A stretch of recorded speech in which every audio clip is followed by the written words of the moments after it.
Today's topic is molarity. I just want to know what molarity is and why is it used all the time and what it's a measurement of. Because I think by this point in the course, students already know about Avogadro's number and molar mass. We also did another video on that if they watched that one. Yeah. But I think molarity is actually the more prominent unit and term that we use in chemistry more so than Avogadro's number and molar and the number of atoms or number of a certain species in a gram. Okay. Well, I certainly can. I think I can do this. I don't know if I can do it well or not. So it seems almost it's only in chemistry that people talk about molarity. And it's so important to chemists. Other people, but it doesn't exist in our daily lives almost at all.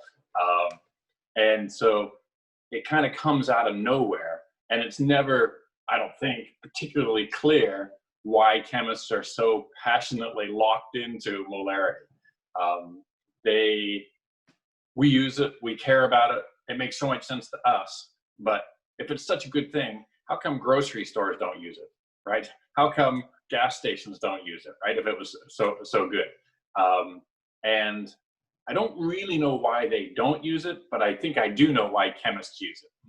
So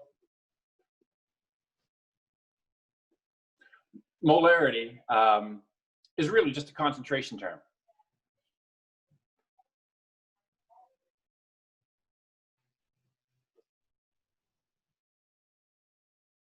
Which is a way of saying that it's measuring how much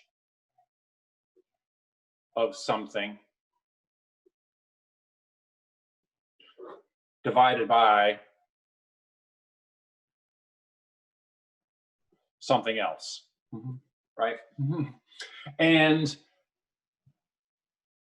the places that it seems to appear in society in terms of concentrations, we might have grams per milliliter, right? Grams of something in a milliliter or something, or grams per cubic centimeter or something like that. Or we might have, this is a mass to volume ratio, right? But for some reason, chemists have moved away from these kind of mass divided by volume terms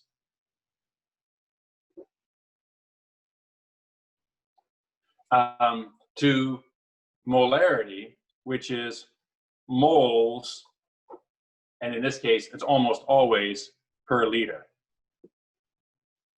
Okay? And the reason I think that chemists have locked into it is that when chemical reactions take place, they don't take place with a mass of particles. They take place with a number of particles.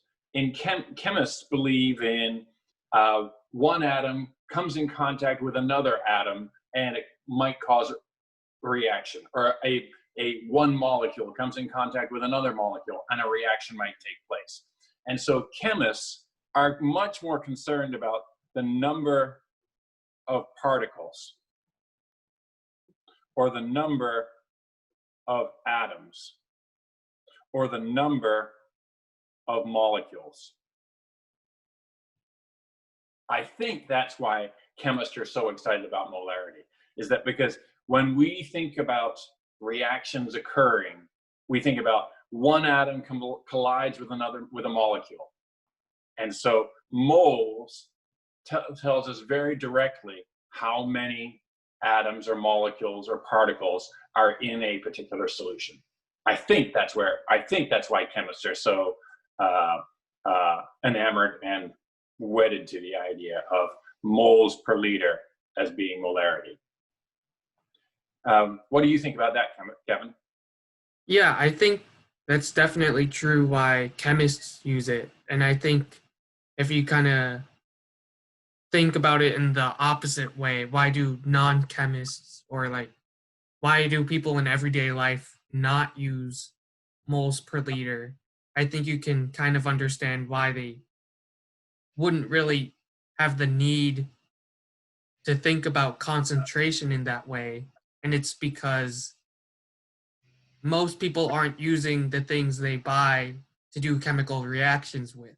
They're not thinking about the number of salt molecules reacting to something else. They just want to know how much of one thing is in this typically volume, right? Mass per volume. Yeah. And then if they're getting their money's worth, or if it's too concentrated or not concentrated enough. Right, right. And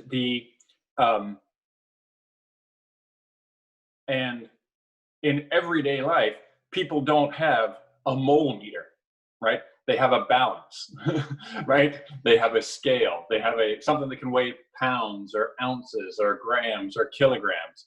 They don't have a mole meter. And moles is only useful, sort of, if you have access to a periodic table, right? Because you can't get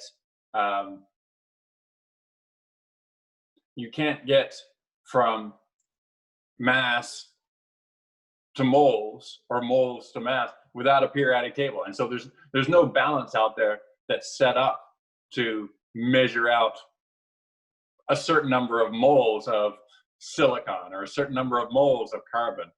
The balances tell you how much everything weighs on this planet, since that's where we spend most of our time, which tells us the mass of it. And so it's really, I think that might be that chemists are worried about what happens down on the particulate matter, at the particle level, at the atomic level, at the molecular level. And so we're wedded to moles per liter, but even chemists don't use a mole balance. They use a gram balance to find out how much of it that they might be using or how much was produced. I suspect that's where it comes. It's something along those lines. Yeah. So that's what I've got on what molarity is and why chemists are so excited by it. There are some other concentration terms, but that chemists sometimes use, but I'm not even going to mention the name of it because it sounds so similar. It's just confusing. And if it comes up in this course, we'll worry about it then, but not today. Yeah, not today at all. Right, Just worry about molarity. It shows up all the time in labs and questions. Yeah. And so Yeah. you just gotta at least know what it is, which is it's a concentration term. Yeah. Yeah. And maybe even the phrase concentration term is a little confusing because it's how much of something you have in something else. We care about this a lot. If you've ever made frozen orange juice from a can of concentrate, you care an awful lot about concentration, right? If you have 1 can of orange juice and you add no water to it, you've got really concentrated, but I saw your face. It'd be horrible to drink, right? And likewise, if you have 1 can of frozen orange juice and you add 100 cans of water to it, it's so dilute, right? If we have a very small if you have the wrong numerator and the wrong denominator, in terms of concentration, making orange juice, life gets bad very quickly. Hashtag first world problems, of course. So that's what concentration is. It's how much of the concentrated orange juice do you have per your overall solution? And so that's what a concentration term is. Maybe we should have done that earlier on. I don't know. Yeah, I think that's a good real life example of that. So yeah, and it matters to us in all sorts of things. If you're eating a meal and you decide you want, I'd like a little more salt, that's great until you put in too much salt, right? If you have way too much salt compared to your something else, your concentration of salt is too high, right? It's a mathematical relationship. So if your numerator is too big, you don't like it. If your numerator is too small, you don't like it. And those are concentration terms. Yep, and I think that's molarity for chemists. It's a chemistry concentration term of how much of something over something else. Yeah, yeah. Cool. Awesome, Kevin. Well, nice to talk to you. Yep, nice talking to you too, Dr. Hunter. Okay, all right, thank you. Mm-hmm.